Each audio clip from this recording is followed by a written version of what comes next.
नमस्कार बच्चों, कैसे हैं आप सभी लोग। मुझे उम्मीद है कि आप लोग अच्छे होंगे। तो आज के इस वीडियो में हम लोग अध्ययन करने वाले हैं आपका पाठ 17, जिसका नाम क्या है बच्चों, वस्त्र हमारी आवश्यकता। तो इस पाठ में हम किसके बारे में पढ़ने वाले हैं बच्चों, बताइए। वस्त्रों के बारे में पढ़ने वाले। वस्त्र मतलब क्या, ये जो कपड़े हमने पहने हुए हैं इन्हीं को हम क्या कहते हैं, वस्त्र कहते हैं। ठीक है, तो इस पूरे पाठ में हम इसी की चर्चा करने वाले हैं। क्या क्या पढ़ेंगे सबसे पहले वो हम जान लेते हैं। तो देखो बच्चों, हम लोग यहाँ पे क्या क्या देखने वाले, आप लोग जैसा देख सकते हो, सूत काटना। फिर उसके बाद यहाँ पे देखो कैसे ये महिला सूत काट रही हैं। ठीक है, ये हम देखेंगे। और फिर उसके बाद हम लोग और भी बहुत सारी चीज़ें देखेंगे। अभी धीरे धीरे आगे बढ़ेंगे। ठीक है, तो आप लोग ज़्यादा ये मत होइए कि टेंशन मत लीजिए कि ये पार्ट कुछ ज़्यादा बड़ा है। कुछ भी नहीं है इस पार्ट में, बस आप देखते जाओ। बस यहाँ पे एक्टिविटी ही दी गई है। ठीक है, चलो स्टार्ट करते हैं। तो यहाँ पर देखिए बच्चों, सबसे पहले क्या बोला जा रहा है, यहाँ पे कुछ आपके सामने देखो कपड़े दिखाई दे रहे होंगे। देखिएगा ध्यान से, लाइन से, है ना। 4 लाइनों में यहाँ पे कपड़े दिए गए हैं, 5 लाइनों में। तो आपको क्या करना है ना, आपको सबसे पहले तो इन कपड़ों को देखना है। ठीक है, ध्यान से देखो बच्चों, एकदम ध्यान से देखो ये कौन कौन से कपड़े हैं, कैसे कपड़े हैं, किस मौसम में आप पहन सकते हो। ठीक है, अब कपड़े देख लिए आपने, तो आपको जो भी कपड़े पसंद हो, कोई भी, ठीक है, आपको जो भी कपड़े पसंद हो उनको क्या कर दो, गोला बनाते जाओ। जैसे समझिए कि मुझे ना ये फ्रॉक अच्छा लग रहा है, तो मैं क्या करूँगी, इसको इस प्रकार से गोले में बना दूंगी। ठीक है, इसके चारों तरफ मैं गोला बना दूंगी। मुझे ये वाला फ्रॉक अच्छा लगता है तो मैं इसको भी गोला बना दूंगी। मुझे ये वाला फ्रॉक अच्छा लगता है, ये स्कर्ट और ये टॉप, तो भी मैं गोला बना दूंगी। मुझे ये फ्रॉक पसंद है तो मैंने इसको गोला बना दिया।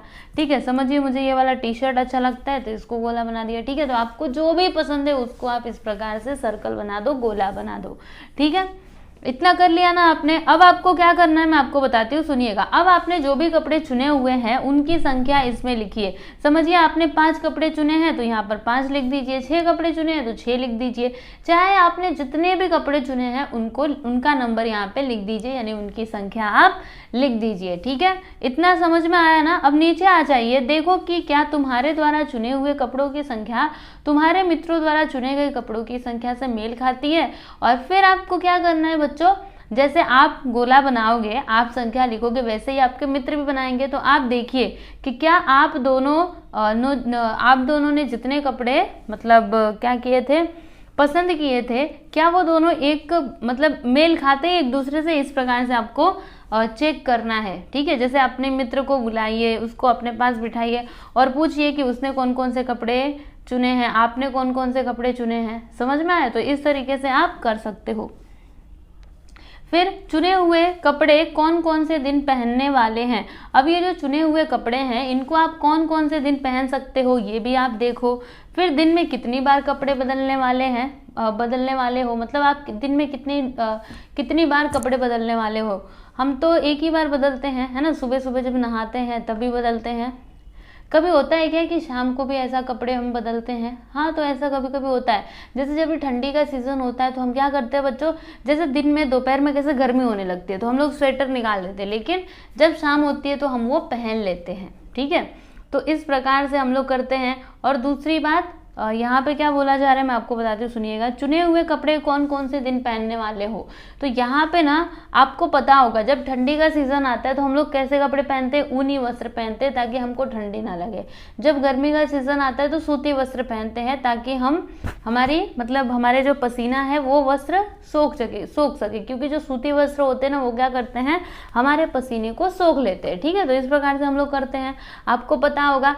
और वहीं पे अगर जब बारिश का सीजन आता है तो हम क्या करते हैं बताइए, बारिश के सीजन में रेनकोट वगैरह पहन करके बाहर जाना होता है तो जाते हैं। क्यों भाई, ऐसा क्यों? क्योंकि ऐसे ही चले जाओगे फिर तो आप पूरा के पूरा भीग जाओगे, है ना। तो समय के हिसाब से, सीजन के हिसाब से हमारे कपड़े भी बदलते रहते हैं। ठंडी के सीजन में देखो, यहाँ पे वही बोला था ना कि चुने हुए कपड़े में से कपड़े कौन कौन से दिन पहनने वाले हो। आपने ये जो कपड़े चुने हैं, जो भी आपने चुने रहेंगे, उनको आप कौन कौन से दिन पहनने वाले हो। तो ज़्यादा सोचो मत, मैं आपको समझाती हूँ। जो भी ऊनी वस्त्र रहेंगे उन्हें आप ठंडी में पहनना पसंद करोगे, और जो भी सूती वस्त्र रहेंगे उनको आप गर्मी में पहनना पसंद करोगे, है ना।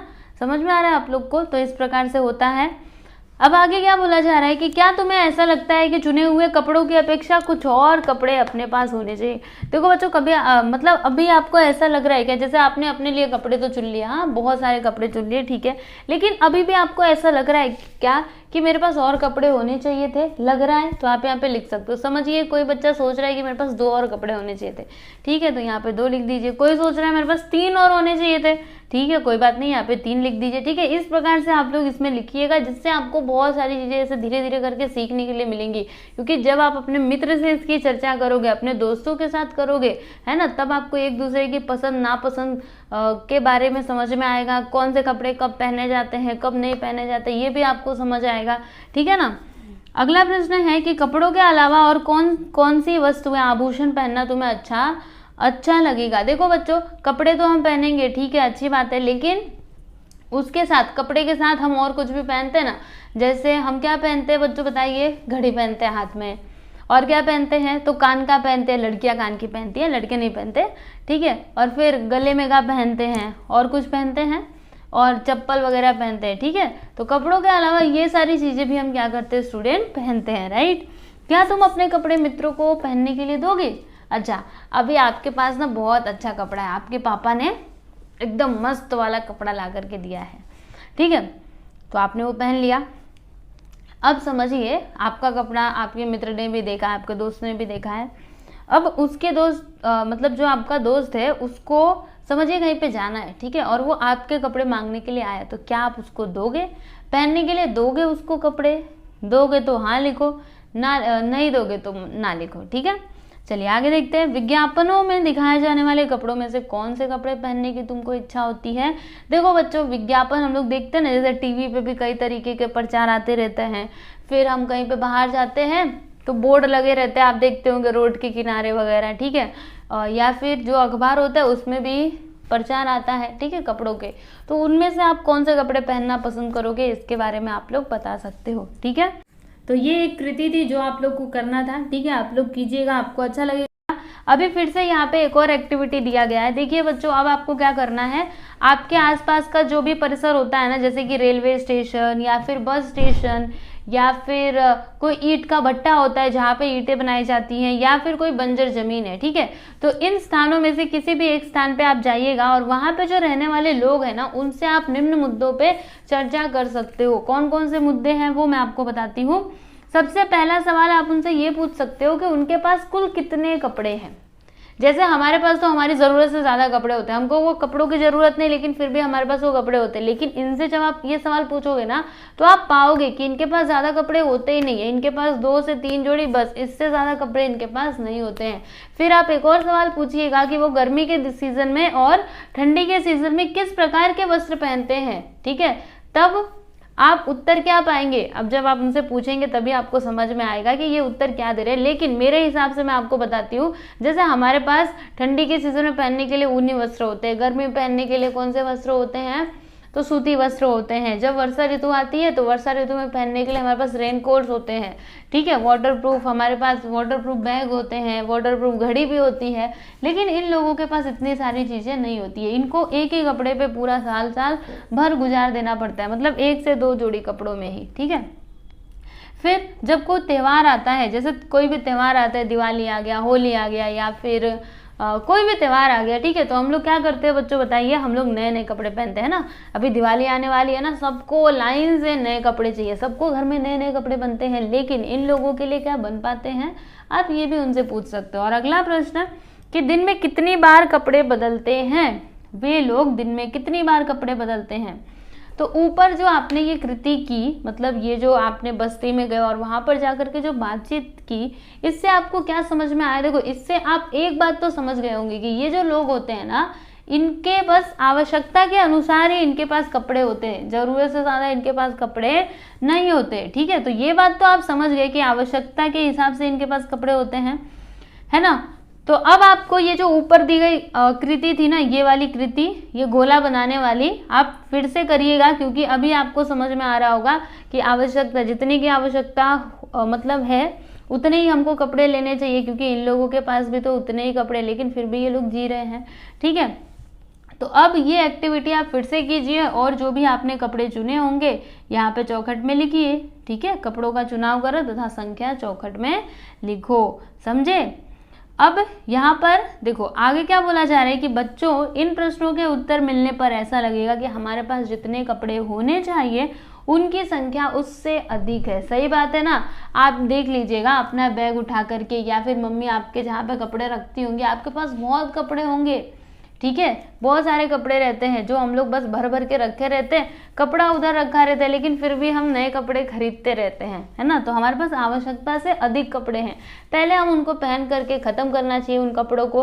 अच्छा, अब आप सोच रहे होंगे कि कपड़े पहन के ख़त्म कैसे करेंगे? ख़त्म नहीं भाई, उसको फाड़िए। अच्छा, फाड़ेंगे कैसे?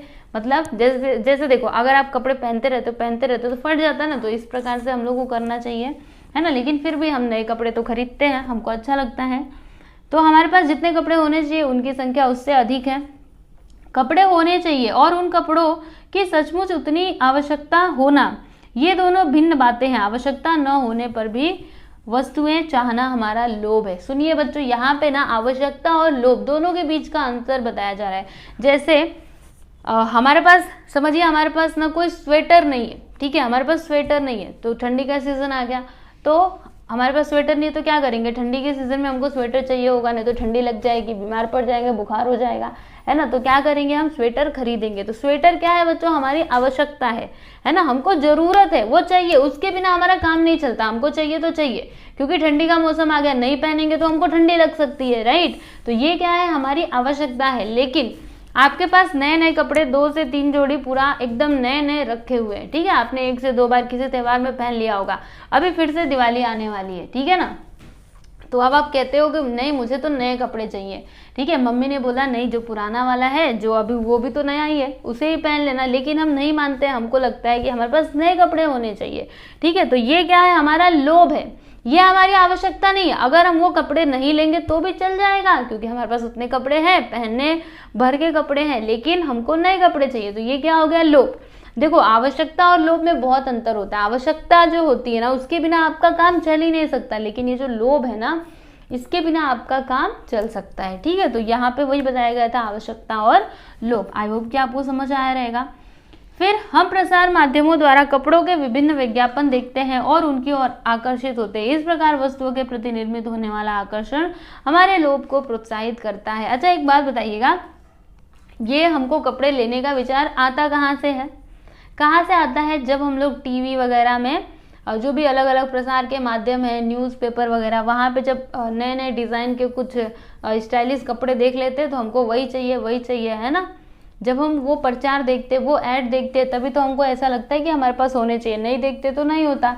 तो किसके कारण ये लोभ निर्मित हुआ हमारे मन में? बताइए किसके कारण? इन विज्ञापनों के ही कारण। ठीक है, अब आपको क्या करना है बच्चों? तो कपड़ों की आवश्यकता और लोभ, इन दोनों के ऊपर आप अपनी कक्षा में अपने मित्रों के साथ चर्चा कर सकते हो और समझ सकते हो कि आप कब लोभ कर रहे हो और कब आपकी आवश्यकता है कपड़ों की। ठीक है, कब आपको कपड़ों की आवश्यकता है, समझे? चलिए अभी हम आगे चलते हैं स्टूडेंट। यहाँ पे देखिएगा क्या बोला जा रहा है। यहाँ पे 2 बच्चों की कहानी है, जरा सुनिएगा, रोहन और सानिया। ठीक है, एक रोहन है, एक सानिया है। तो रोहन और सानिया के पास बहुत सारे कपड़े हैं। ठीक है, इन लोगों के पास बहुत सारे कपड़े हैं, इनमें से वे बहुत से कपड़ों का उपयोग नहीं करते। अब कपड़े तो बहुत सारे हैं, लेकिन एक समस्या है। क्या समस्या है? कि ये लोग जो है ना, इनमें से इनके बहुत सारे ऐसे कपड़े हैं जो बस बेकार में ही पड़े रहते हैं, उनका कुछ उपयोग ही नहीं है। ठीक है, और अब उनके सामने यह समस्या है कि इन कपड़ों का क्या किया जाए। अब ये सोच रहे हैं कि क्या करें हम इन कपड़ों का, है ना, कैसे, क्योंकि इतने सारे कपड़े हैं भाई, रखने के लिए भी तो जगह चाहिए ना। तो इनके पास तो बहुत सारे कपड़े हैं। अब ये लोग सोच रहे हैं कि कपड़े का करे तो करे क्या। क्या आप इनकी मदद कर सकते हैं? बताइए, इनको कपड़े कहाँ पर देने चाहिए, क्या करना चाहिए उन कपड़ों का? क्योंकि वो उतना पहन भी नहीं सकते, बहुत ही अधिक कपड़े हो गए। तो क्या कर सकते हैं, आपको क्या लगता है? चलिए सोचिएगा और बताइएगा। ठीक है, सोचते रहिए, पूरा पार्ट खत्म होने तक आप सोचते रहिए। नहीं बता पाएंगे तो हम इसका उत्तर बता देंगे, है ना। अब आगे देखते हैं बच्चों। तो यहाँ पे आप देख सकते हो, ये जो है ना, ये देखो क्या हो रहा है, हथकरघा। ठीक है, इस प्रकार से यहाँ पे कपड़े बनाए जा रहे हैं और यहाँ पे सूत काटा जा रहा है। देखो यहाँ पे ये जो औरत है ये क्या कर रही है, सूत काट रही है, ठीक है, चरखी से, आप देख सकते हो, है ना। और ये क्या है, हथकरघा, यहाँ पे वस्त्र बनाए जा रहे हैं। अपने परिसर में उपलब्ध वस्त्र निर्माण का एक उद्योग देखने जाओ और अथवा साक्षात्कार के लिए वहां कोई कुशल श्रमिक बुलाओ। इस उद्योग की जानकारी निम्नलिखित मुद्दों के आधार पर तय करो। देखो बच्चों, अब आपको क्या करना है, सुनिएगा ध्यान से। कोई आपके आसपास में कोई वस्त्र निर्माण अगर उद्योग होगा तो उससे देखने के लिए आप जा सकते हो, या फिर वहाँ पे जो काम करने वाला कोई भी एक श्रमिक होगा, अच्छा श्रमिक जिसको सब कुछ पता हो, उसे आप बुला सकते हो उसका इंटरव्यू लेने के लिए। क्यों भाई, हमको उसके कपड़ों के बारे में जानकारी चाहिए ना, तो वो सारी जानकारी आपको कौन देगा, तो वही वो जो मजदूर है, जो श्रमिक है, वो आपको देगा, जो वहाँ पे काम करता है वो, या फिर आप खुद ही वहाँ पे जा सकते हो और इन्फॉर्मेशन कलेक्ट कर सकते हो, ठीक है। तो कौन कौन से प्रश्न पूछने हैं मैं आपको एक बार समझा देती हूँ। आप लोग के जो टीचर्स हैं वो आपको लेकर के जरूर जाएंगे और आपकी बातचीत भी वहाँ पे करवा देंगे। अभी ये फिलहाल के लिए आप क्या समझ करके रखिए, यहाँ पे ये जो प्रश्न दिए गए आप इनको समझ करके रखिए। वैसे कभी मुझे मौका मिला ना बच्चों, तो मैं आप लोग को ये जो चीज़ें यहाँ पे बताई जा रही है ना, यहाँ पे जाइए वहाँ पर जाइए, तो मुझे ऐसा लगता है कि मुझे ना एक बार जाना चाहिए और आप लोगों को पूरा मतलब वो क्या इन प्रश्नों के उत्तर देते हैं वो सुनाना चाहिए। पर अभी तो पॉसिबल नहीं है, लेकिन इन फ्यूचर यानी कि भविष्य में मैं कोशिश करूँगी, ठीक है, कि मैं वहाँ पे खुद जाऊँ और आप लोगों को ये सारी जानकारी दूँ, ठीक है। तो अभी तो आप समझ करके रखिए, आपके टीचर्स लेकर के जाएंगे। चलिए, पहला प्रश्न क्या है कि यह कौन सा उद्योग है। आप उनसे ये प्रश्न पूछ सकते हो, यह कौन सा उद्योग है, इस उद्योग में कौन सा उत्पाद निर्मित होता है, ठीक है। तो ये कौन सा उद्योग होगा, हम तो वस्त्र उद्योग में ही जा रहे हैं ना, तो वस्त्र उद्योग में क्या निर्मित होता होगा बच्चों, वस्त्र निर्माण के लिए किस कच्चे माल का उपयोग करते हैं, और जब वस्त्र बनाते हैं तो इसमें कच्चा माल कौन सा प्रयोग होता है, ये आपको कौन बताएंगे, तो वो श्रमिक ही बताएंगे। और कच्चा माल लाया कहाँ से जाता है, ये भी प्रश्न आप पूछ सकते हो। और कच्चे माल का स्वरूप कैसा होता है ना, जो कच्चा माल होता है क्या वो कपड़ा होता है, नहीं, कच्चा माल तो दूसरा कुछ होता है, उससे कपड़ा बनाया जाता है, वो कपड़ा नहीं होता है, ठीक है। तैयार होने वाला उत्पाद बिक्री के लिए कहाँ भेजा जाता है, और जो उत्पाद तैयार होता है वो बिक्री के लिए कहाँ पर भेजा जाता है, ठीक है, उसको बेचने के लिए कहाँ पे भेजते हैं, ये आप प्रश्न पूछ सकते हो। इन वस्त्रों का उपयोग किस ऋतु में करते हैं, ये भी प्रश्न पूछ सकते हो। इस उद्योगों के लिए कौन कौन से प्रकार की श्रमिकों की आवश्यकता होती है। फिर अगला, ये श्रमिक कहाँ उपलब्ध होते हैं, मतलब ये जो मजदूर होते हैं। देखो, सबसे पहला तो यहाँ पे प्रश्न ये था कि ये काम करने के लिए कौन कौन से प्रकार के मजदूर चाहिए होंगे, तो अच्छे मजदूर चाहिए होंगे, है ना, मेहनती, तभी तो ये काम हो पाएगा, नहीं तो कैसे हो पाएगा। उसके बाद ये श्रमिक कहाँ उपलब्ध होते हैं, और ये जो काम करने वाले लोग हैं मजदूर, ये कहाँ पर अवेलेबल होते हैं, कहाँ पर उपलब्ध होते हैं। अब वस्त्र उद्योग में पहले की अपेक्षा कौन कौन से परिवर्तन हुए हैं, और अब ये जो वस्त्र उद्योग है पहले की अपेक्षा, अगर पहले से आप इसका क्या करोगे, तुलना करोगे, तो कौन कौन से यहाँ पे परिवर्तन हुए हैं आप वो बता सकते हो कि पहले क्या होता था और फिर अभी क्या होता है, ठीक है। इस प्रकार से आप उनसे प्रश्न पूछ सकते हो। और फिर अंतिम प्रश्न है कि इस उद्योग में तुम्हारे सामने आने वाली समस्याएं कौन सी हैं, यानी ये उद्योग आप लोग करते हैं, अच्छी बात है, लेकिन आपके सामने कौन कौन सी समस्याएं हैं, आप ये भी उनसे पूछ करके लिख सकते हो, ठीक है। तो देखिए बच्चों, ये सारे प्रश्न आपको पूछने हैं, कुछ ज़्यादा इसमें है नहीं, एक बार आप पूछोगे आपको सब कुछ समझ में आ जाएगा, जब वो लोग आपको जवाब देंगे तब, ठीक है ना, क्लियर है। आगे चलते हैं, ठीक है। तो हमने ऊपर दिए गए मुद्दों के आधार पर वस्त्र उद्योग की जानकारी प्राप्त की। अब महाराष्ट्र राज्य की विशेषताओं से परिपूर्ण वस्त्र निर्माण के उदाहरण देखेंगे, ठीक है। चलिए देख लेते हैं महाराष्ट्र में भी वस्त्र कहाँ कहाँ पे निर्माण किए जाते हैं, देखना है कि नहीं। सब लोग महाराष्ट्र में रहते हैं ना, तो महाराष्ट्र के बारे में तो जानना जरूरी है ना, तो जानेंगे ना सब लोग। अच्छा, कौन कौन महाराष्ट्र में रहते हैं, आप बोलेंगे सब लोग रहते हैं, क्योंकि ये बुक ही है महाराष्ट्र की, तो महाराष्ट्र वाले ही देख रहे होंगे, है ना, इस वीडियो को। चलिए शुरू करते हैं बच्चों, देखते हैं कौन कौन से यहाँ पे प्लेसेस है जहाँ पे ये उद्योग है। तो पैठन की पैठनी, अच्छा यहाँ पे देखो क्या दिया है, वस्त्र निर्माण के उदाहरण। अच्छा, पैठन की पैठनी, येवला की साड़ी, औरंगाबाद की हिमरू शॉल, सोलापुर की चादरें, इचल करंजी के हथकरघे और यंत्र करघे से बने वस्त्र। सुनिएगा बच्चों, यहाँ पे कुछ वस्त्रों के नाम दिए गए, जैसे पैठन की एक पैठनी होती है, ठीक है, वो भी एक वस्त्र का ही प्रकार है। उसके बाद येवला की साड़ी, ठीक है, और फिर औरंगाबाद की हिमरू शॉल। ये ना अलग अलग नाम है वस्त्रों के, ठीक है, आप देखोगे तो आपको समझ में आएगा। अभी आपने देखा नहीं है, बस ऐसा नाम सुन करके लग रहा होगा अरे बाप रे ये क्या अजीब है, कुछ भी अजीब नहीं है, जैसे शॉल होती है ना वैसा ही रहता है, लेकिन वो बस उसका नाम यहाँ पे दे दिया गया हिमरू शॉल।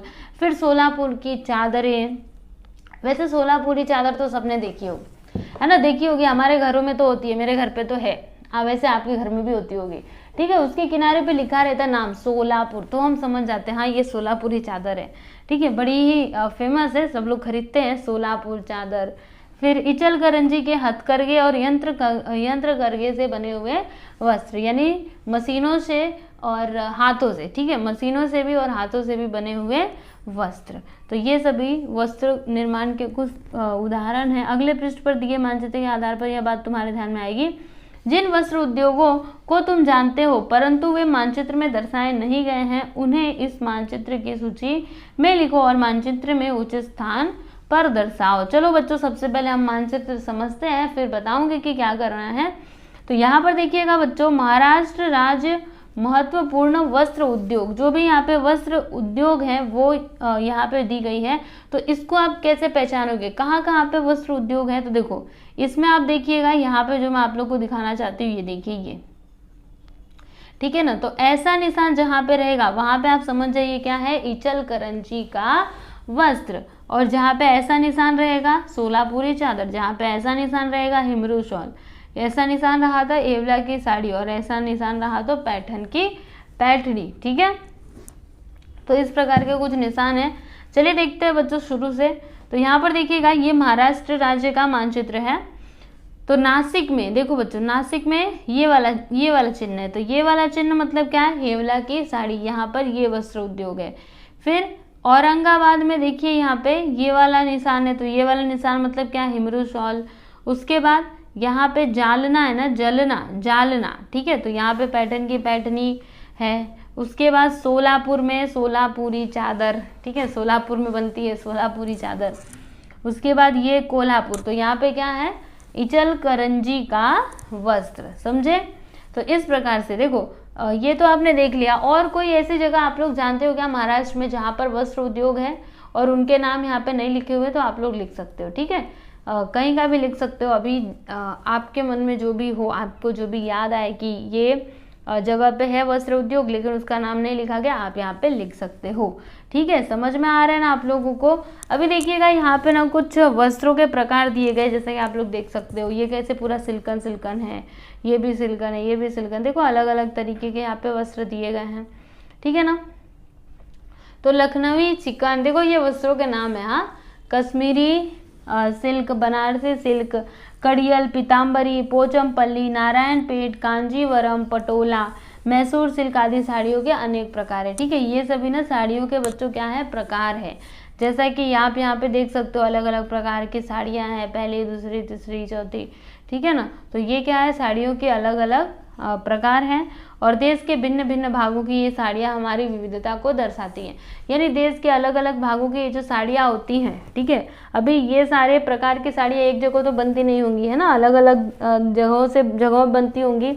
तो ये सभी क्या है बच्चों, हमारे देश की जो विविधता है, ठीक है, जो भी हम लोग विविधताएं देखते हैं, जैसे बिहारी लोग कुछ और पहनते हैं, यूपी वाले कुछ और, बंगाली लोगों की साड़ी आप लोगों ने देखी होगी कैसी होती है, वो लोग कैसे पहनते हैं, ठीक है। तो कितना डिफरेंस होता है ना। तो ये जो यहाँ पे अलग अलग प्रकार की साड़ियाँ हैं वो हमारी विविधता को दर्शाती हैं कि हमारे भारत देश में कितनी भिन्नताएं हैं। लेकिन इतनी सारी भिन्नताएं होने के बावजूद भी हम सब क्या हैं, एक है। हम क्या कहते हैं कि हम सब एक है, हमारे अंदर एकता है ना, होनी ही चाहिए भाई। हम सब क्या है बच्चों, भाई भाई हैं, है ना, सारे भारतीय भाई भाई, ठीक है, एकता। चलिए आगे देखें। ओके, ज़्यादा नहीं पढ़ना है, बस आप लोग ज़्यादा टेंशन मत लो कि बहुत बड़ा है बहुत बड़ा है, कुछ भी बड़ा नहीं है, बस अब थोड़ा सा ही बचा हुआ है। फिर से एक एक्टिविटी दे दी गई है। वस्त्रों की विविधता जानने के लिए अभिभावकों के साथ कपड़ों के बाजार में जाइए। मतलब अगर आपको वस्त्रों के अलग अलग प्रकार देखने हैं तो आप लोग अपने पेरेंट्स के साथ ना जा सकते हो, कहाँ पे, कपड़ों के बाजार में जा सकते हो जहाँ पर कपड़े मिलते हो, वहाँ के लोगों के साथ दिए गए मुद्दों के आधार पर चर्चा करो तथा कॉपी में अंकन करो। फिर वहाँ पे जो लोग रहेंगे उनसे आप प्रश्न पूछ सकते हो। कौन कौन से प्रश्न पूछ सकते हो? तो पहला है वस्त्रों के विभिन्न प्रकार देखो तथा उनके नामों की सूची तैयार करो। देखो बच्चों, आपको क्या करना है, आप ना जाइएगा अपने पेरेंट्स के साथ, किसी के भी साथ, और वहाँ पर जा करके जो अलग अलग प्रकार के वस्त्र रहेंगे, अलग अलग प्रकार के जो कपड़े रहेंगे, आप उनके नाम लिखिए और उनकी पूरी अच्छी तरीके से सूची बनाइए। ठीक है, तो आप लोग ऐसा कर सकते हो। फिर अगला है यहाँ पे प्रश्न, इन सूची के नामों का शिशु, युवक तथा वृद्ध इनके आयु वर्ग के अनुसार वर्गीकरण करो। यानी ये जो वस्त्रों के आपने मतलब नाम लिखे हैं, ये सारे वस्त्र किन किन उम्र के बच्चों के लिए है। जैसे छोटे बच्चों के लिए कौन से हैं, कोई अगर बड़ा है, यंग है, यूथ है, युवक, तो उसके लिए कैसे कपड़े हैं, या फिर कोई वृद्ध यानी कोई बूढ़ा है तो उसके लिए कैसे कपड़े हैं। तो इस प्रकार से आप लोग बता सकते हो। ठीक है, अगला प्रश्न है कि वस्त्रों में से साड़ियों के विभिन्न प्रकारों की जानकारी प्राप्त करो। अब जो भी वस्त्र है, ठीक है, मतलब वहाँ पे जो भी वस्त्र हैं उनमें से जो साड़ियाँ हैं उनके अलग अलग वैरायटीज आप लोग देख सकते हो। आप लोग जाइएगा ना कभी साड़ी के मार्केट में, कपड़ों के मार्केट में, आपको देखिएगा वहाँ पे बहुत अलग अलग तरीके के कपड़े देखने के लिए मिलेंगे। ठीक है, तो कभी अपने पेरेंट्स के साथ जाइएगा और जा करके देखिएगा। देखिए बच्चों, जब आप लोग घूमते हैं, फिरते हैं, एक दूसरे से सवाल पूछते हैं, तभी आपके पास ये सारी जानकारियाँ आ पाती है। नहीं तो ऐसे ही बस बैठे रह गए, बस बुक में पढ़ लिया, हो गया, ऐसे नहीं होता है। ठीक है, थोड़ा आपको बाहर निकलना चाहिए अपने मम्मी पापा के साथ, ठीक है, और जा करके ये सारी चीज़ें करनी चाहिए। तुमने जिन साड़ियों के नाम अंकित किए हैं उन नामों के स्थान और प्रदेशों को ध्यान में रखकर उनका अंकन ऊपर मानचित्र में करो। अब सुनिएगा ध्यान से, आपने जो भी मतलब साड़ियों के नाम लिखे हैं, ठीक है, तो आपको उनके प्रदेश का भी नाम लिखना है कि ये जो साड़ियाँ है वो बनाई कहाँ पे जाती है। ठीक है, तो आप लोग यहाँ पे लिख सकते हो। ठीक है ना, जैसे समझिए कोई साड़ी यहाँ पे मध्य प्रदेश की है तो कहाँ की है, आप वहाँ पे टिक कर सकते हो और लिख सकते हो। ओके, तो इस प्रकार से आप लोग कर सकते हैं, ज़्यादा कुछ इसमें डिफिकल्ट है नहीं। अब आगे देखते हैं, तो यहाँ पे क्या बोला जा रहा है, सुनिएगा। प्रदेशों के अनुसार साड़ियों के प्रकारों में भी क्या दिखाई देने लगते हैं बच्चों, तो विकल्प दिखाई देते हैं। इससे यह बात ध्यान में आती है, क्या ध्यान में आती है, कि इस समय हमारे पास विभिन्न प्रकार के वस्त्र हैं। ठीक है, हमारे यहाँ पे विभिन्न प्रकार के वस्त्र हैं, मतलब बहुत अलग अलग प्रकार के वस्त्र हैं। जलवायु की विविधता तथा परिवहन के सुविधाओं के कारण हमें अनेक प्रकार के वस्त्र उपलब्ध हुए हैं। अच्छा, हमको ये अनेक प्रकार के वस्त्र क्यों उपलब्ध हुए हैं, जैसे ऊनी वस्त्र, सूती वस्त्र, फिर रेनकोट वगैरह क्यों उपलब्ध हुए हैं, क्योंकि क्या होता है कि वैसे ही जलवायु भी परिवर्तित होता रहता है, कभी ठंडी आ जाती है, कभी गर्मी आ जाती है, तो इस प्रकार से वस्त्र यहाँ पर बनाए गए हैं। ठीक है ना, ठंडी के सीजन में जो मोटी मोटी साड़ियाँ हैं वो हम लोग पहन सकते हैं, बराबर, तो इस प्रकार से होता है। ठीक है, अब आगे क्या बोला जा रहा है कि वस्त्रों की यह विविधता हमारे देश की विविधता का एक अंग है। देखो बच्चों, ये जो वस्त्रों में विविधता होती है कि हम यहाँ के इस प्रदेश के हैं तो ये पहनेंगे, जैसे मैं आप लोगों को बताती हूँ, जैसे आप लोगों ने देखा होगा महाराष्ट्रियन लोगों का कपड़ा क्या होता है, वो लोग कैसे साड़ी पहनते हैं, एकदम जैसे मोटी वाली साड़ी रहती है, आपने देखा होगा, वो लोग पहनते, वो साड़ी वो लोग पहनते हैं। तो ये क्या है, एक विविधता ही है ना, तो ये क्या है, हमारे देश की जो विविधता है। ठीक है, मतलब हम सब कैसा अलग अलग दिखते हैं, लेकिन हमारे अंदर क्या होती है, एकता होती है ना, तो जो हम अलग अलग दिख रहे हैं, जैसे बिहारी लोग रहेंगे तो उनके कपड़े पहनने का स्टाइल कुछ अलग ही होता है, महाराष्ट्रियन लोग का अलग होता है, फिर बंगाली लोगों को देखोगे तो उनका अलग अलग होता है। ठीक है ना, तो ये सभी विविधताएं होती है। तो ये क्या है, हमारे जो देश की विविधता है उसका एक बहुत ही बहुमूल्य अंग है, हम ऐसा बोल सकते हैं। ठीक है, बहुत ही इंपॉर्टेंट। फिर यहाँ पे आगे एक कृति करके देखो। हाँ, इसमें तो ये पूरे पार्ट में हम बस करके देखते ही रहेंगे। चलिए एक बार देख ही रहते हैं। तो अपने घर परिसर के वयस्क व्यक्तियों से मिलकर निम्नलिखित जानकारी प्राप्त करो। मतलब आपके घर में जो भी बड़े रहेंगे उनसे आप मिलिए और ये सारे प्रश्न पूछिए और इनके बारे में जानकारी इकट्ठा करिए। पहला प्रश्न है कि अपने बचपन में वो कौन से कपड़े पहना करते थे। आप ना अपने दादा दादी या फिर नाना नानी से पूछिएगा कि नानी, जब आप छोटे थे हमारी तरह तो आप कौन से कपड़े पहनते थे, तो आपकी नानी आपको बताएंगी। वैसे पता है, मैं पूछती हूँ ना, मेरे जो भी हैं मतलब थे, तो मैं उनसे जब भी पूछती थी, अब तो नहीं पूछती हूँ क्योंकि अब वो मेरे पास नहीं है, लेकिन जब मेरे पास रहते थे, जब भी मैं आप लोग के एज की थी छोटी सी, और अभी भी मतलब थोड़ी और बड़ी हो गई थी तभी भी मैं उन लोग से पूछती थी कि आप लोग जब भी छोटे थे तो क्या पहना करते थे, कैसे कपड़े पहनते थे। तो वो लोग क्या कहते थे ना कि जब वो लोग हमारी उम्र के होते थे तो बस वो ऊपर का ऐसा तो कुछ पहन लेते थे, ऊपर का नहीं, ऐसा नीचे ऊपर कुछ पहनते थे और नीचे ना ऐसे कुछ बांधने जैसा, ठीक है, लुंगी टाइप का वैसा पहन लेते थे। तो इस प्रकार से वो लोग मुझे आंसर दिया करते थे कि पहले हमारे पास कपड़े नहीं हुआ करते थे जैसे आज के ज़माने में है, और हम लोग ऐसे ही कपड़े पहन के अपना दिन बिताया करते थे, ठीक है। औरतें जो होती थी वो बस एक साड़ी लपेट लिया करती थी, ठीक है। अभी तो कितने सारे यहाँ पे वैरायटीज़ मिलती है, लेकिन पहले इतना नहीं था। एकदम पहले की मैं बात करूँ मेरी दादी की, ठीक है। अब तो दादी जी है नहीं, वो तो भगवान जी के पास चली गई, ठीक है। तो वो सारी हम लोग देखो बूढ़े लोगों से बात करो ना तो बड़ा अच्छा लगता है, आपको भी अच्छा लगता होगा। हम तो जब भी गांव जाते थे ना तो अपने दादी के पास ही बैठे रहते थे, बस उनसे पुरानी बातें जानते रहो, बड़ा अच्छा लगता है सुनने के लिए। अभी भी मैं जब गाँव जाती हूँ तो जो मेरे दादाजी हैं उनके पास बैठ करके कितनी भी बातें करो, बातें खत्म ही नहीं होती, ऐसा लगता है बस सुनते रहो। आप लोग भी अगर गाँव जाएंगे ना तो आप लोग अपने थोड़े दादा दादी के पास बैठिएगा, थोड़ी उनसे बातचीत करिएगा। इससे क्या होता है ना, आपको जानकारी होती है, क्योंकि उनके पास अनुभव बहुत ज़्यादा है। वो जो बात भी बोलते हैं ना वो खुद ने देखा हुआ है, एक्सपीरियंस के साथ बोलते हैं ना, उन्होंने वो खुद अनुभव किया है, फिर वो बात आपको बता रहे हैं, ठीक है। तो पहला प्रश्न क्या था कि वो बचपन में कौन से कपड़े पहना करते थे। आप लोग पूछिएगा, जो भी बड़े हैं आपके घर पे, आपके मम्मी पापा, दादा दादी, नाना नानी, कोई भी, ठीक है, आपके बड़े होने चाहिए।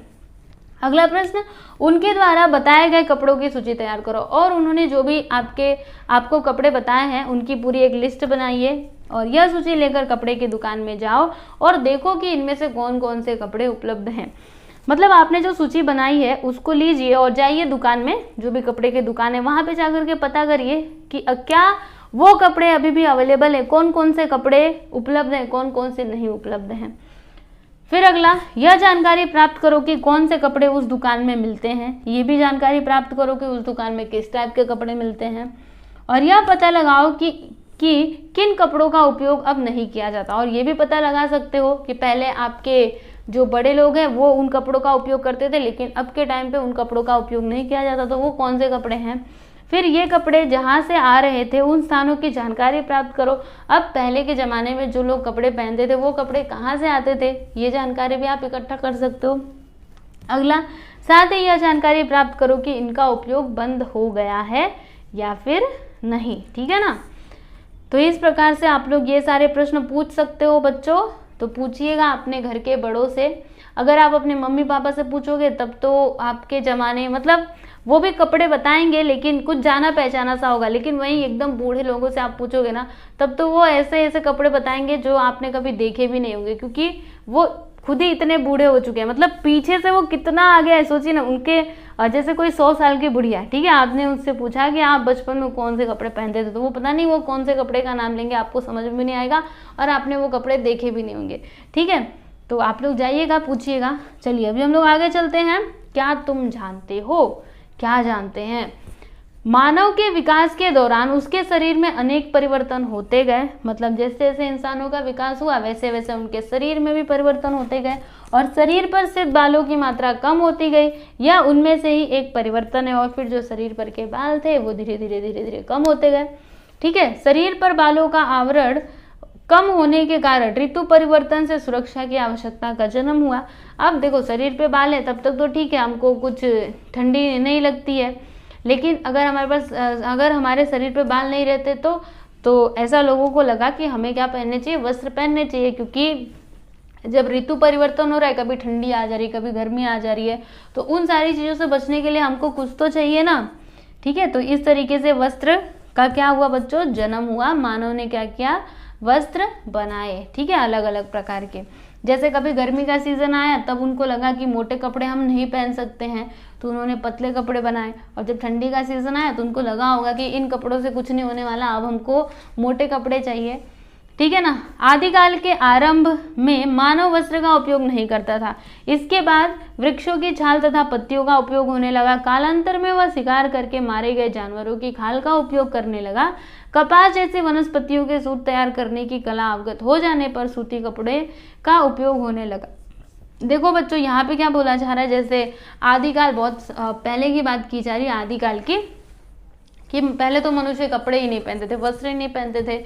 फिर धीरे धीरे क्या हुआ कि वो वृक्षों की छाल वगैरह, वृक्षों के जो पत्ते वगैरह होते हैं, वृक्षों की जो छालें होती हैं, उनको पहनना शुरू कर दिया। फिर उसके बाद धीरे धीरे जानवरों का शिकार करके उनके जो छाल होते थे, चमड़े होते थे, उनका उन्होंने कपड़ा बनाया। और धीरे धीरे क्या हुआ कि कपास मिलने लगे और कपास से इन्होंने सूती वस्त्र बनाए और उसको पहनने लगे। ठीक है, इस प्रकार से जो आपका कपड़ा है वो निर्माण हो पाया है। और आज के ज़माने में हमको कितने प्रकार के कपड़े मिलते हैं, अलग अलग वैरायटीज़ के।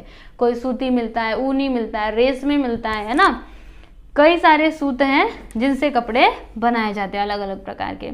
हमेशा ध्यान में रखो बच्चों, क्या ध्यान में रखना है कि प्रकृति ने इतना दिया है कि प्रत्येक की आवश्यकता पूरी हो सकेगी, परंतु प्रकृति मनुष्य के लोभ की पूर्ति नहीं कर सकती। देखो बच्चों, एक बात तो आप भी मानोगे कि आपके पास जितने भी कपड़े हैं वो इनफ है। ठीक है, अब आप लोभ करो कि नहीं हमको हमको और कपड़े चाहिए चाहिए चाहिए, लेकिन आपके पास पैसे नहीं उतने खरीदने के, और ये बात सोच करके आप दुखी हो जाते हो कि अरे मेरे को वो कपड़े नहीं मिले। लेकिन आपके पास जितने हैं उससे आपका काम चल सकता है, फिर आप फालतू में दुखी क्यों हो रहे हो। ठीक है ना, तो इस बात को हमेशा ध्यान में रखना कि प्रकृति ने आपको जितना दिया है, मतलब प्रकृति ने हम सभी को जितना दिया है, उनसे हमारे आवश्यकता की पूर्ति हो सकती है, वो हमारे आवश्यकता की पूर्ति कर सकती है। लेकिन हमारे अंदर जो लोभ है, जो हम लालच कर रहे हैं, उसकी पूर्ति वो नहीं कर सकती। क्योंकि देखो, इंसान कब दुखी होता है, जब उसके मन में लालच आता है तभी। ठीक है, आवश्यकता की तो हमारी पूर्ति हो जाती है, हमको खाना चाहिए, हमको 2 टाइम का खाना भी मिल जाता है, सब कुछ मिल जाता है, लेकिन फिर भी हम दुखी रहते हैं। क्यों भाई? सोचते हैं हमारे पास वो रहे तो अच्छा है, तब तो हम सुखी हो जाएंगे। तो ये क्या है बच्चों? लालच। वो आवश्यकता नहीं है, वो हमारे अंदर का लालच है। तो अब आप सोचो कि प्रकृति आपका लालच भी पूरा करे, तो ये पॉसिबल नहीं है। मनुष्य को अपनी आवश्यकताओं को प्राथमिकता देनी चाहिए, तथा प्रकृति हम सभी का पोषण कर सकती है। तभी प्रकृति हम सभी का पोषण कर सकती है। देखो बच्चों, जब हम खाली बस अपनी आवश्यकताओं का ध्यान रखेंगे कि बस हमारी आवश्यकताएं ही पूरी होनी चाहिए, फालतू में इतने सारे कपड़े लेकर के, कोई भी चीज है, ठीक है, तो उसका जरूरत से ज्यादा उपयोग करके क्या फायदा, क्या मतलब क्या है उसका, है ना। ऐसा हम कर सकते हैं कि उसको रहने देते, वो दूसरे के काम आ जाएगा। क्यों हम पूरा अपने ऊपर ही खर्चा कर ले, है ना। तो हमें अपनी आवश्यकताओं को ही प्राथमिकता देनी चाहिए, तभी क्या होगा, सब लोगों की आवश्यकता पूरी हो पाएगी। नहीं तो अगर हम आवश्यकता से अधिक लेने लगे, तब वो बेचारे भूखे रह जाएंगे और हम तो खा खा के हमारा पूरा पेट ही फूल जाएगा। ठीक है, क्या तुम जानते हो? क्या जानना है हमको? चलो समझ लेते हैं। मुंबई कपड़ा मिलों के लिए मुंबई कपड़ा मिलों के लिए विश्व का प्रसिद्ध स्थान है। इस द्वीप पर आर्द्र जलवायु होने के कारण लंबे धागे के कपड़े तैयार करना सहज था, इसलिए मुंबई वस्त्र उद्योग का बड़ा केंद्र बन गया। सुनिएगा बच्चों, मुंबई में मुंबई में सब लोग क्यों आते हैं? कमाने के लिए, है ना। आपने देखा होगा सब लोग आते हैं मुंबई में कमाने के लिए। गांव से भी कोई आता तो कहते जा रहे मुंबई कमाने। क्या करने? कमाने। क्यों इसको यहाँ पे कहते हैं कमाना? क्योंकि यहाँ पे बड़े बड़े उद्योग हैं, बड़ी बड़ी फैक्ट्रियाँ हैं, लोगों को यहाँ पे काम मिल जाता है। ठीक है, सब लोग आते हैं, सबको रोजगार मिल जाता है, काम करने लगते हैं, पैसे कमाने लगते हैं। ठीक है, इसलिए यहाँ पर लोग आते हैं। तो मुंबई क्या है बच्चों? कपड़ा मिलों का मतलब कपड़ा मिलों के लिए विश्व का प्रसिद्ध स्थान है। ठीक है, मुंबई। और यहाँ की जो जलवायु है ना, आर्द्र है, इसके कारण यहाँ पर लंबे धागे के कपड़े तैयार करना सहज था, और वही चीज यहाँ पे की गई। इसलिए मुंबई वस्त्र उद्योग का बड़ा केंद्र बन गया। यहाँ पे वस्त्र उद्योग सबसे ज्यादा है। वस्त्र उद्योग के विकास के कारण भारत के विभिन्न प्रदेशों से रोजगार के लिए लोग यहाँ पर आए और स्थायी रूप से रहने लगे। इसी के कारण देखो इतना विकास हुआ, वस्त्र उद्योग बहुत सारे हो गए। तो देखो, कोई भी जब हम फैक्ट्री लगाएंगे, वहां पे काम करने के लिए वर्कर भी चाहिए, क्योंकि अगर वर्कर ही नहीं रहेंगे तो काम कौन करेगा, है ना। तो वर्कर अलग अलग जगहों से आते रहे, भारत के विभिन्न प्रदेशों से, और यहीं पे आके वो स्थायी रूप से बस गए और रहने लगे। तब से मुंबई भारत के आर्थिक लेन देन का महत्वपूर्ण केंद्र बन गई है। यानी मुंबई को क्या कहा जाता है? आर्थिक लेन देन का केंद्र। जैसे दिल्ली क्या है? हमारे देश की राजधानी है ना, उसी प्रकार से हमेशा बोल सकते हैं कि आर्थिक राजधानी हमारी क्या है? मुंबई। ठीक है, सबसे ज्यादा, क्योंकि यहीं पे आर्थिक लेन देन होता है। कहाँ पर? मुंबई में, भारत के मुंबई में। समझ में आया आप लोगों को? तो वस्त्रों में कालानुरूप परिवर्तन। देखो बच्चों, पहले तो कुछ भी कपड़े नहीं, लेकिन थोड़ी बहुत छाले, पत्ते वगैरह, फिर उसके बाद थोड़ा ऐसे कपड़े आए, सूती, फिर इस प्रकार से कपड़े आए, और अब तो भाई जमाना ही बदल गया है, पैंट शर्ट। अच्छा, पैंट शर्ट से भी हम बहुत आगे निकल गए, जीन्स पहनने लगे, है ना। चलिए अभी आगे देखते हैं। थोड़ा सोचो, हाँ थोड़ा सोचिएगा, इतना सब कुछ पढ़ लिया तो थोड़ा दिमाग पे जोर लगाइएगा। क्या लगाना है?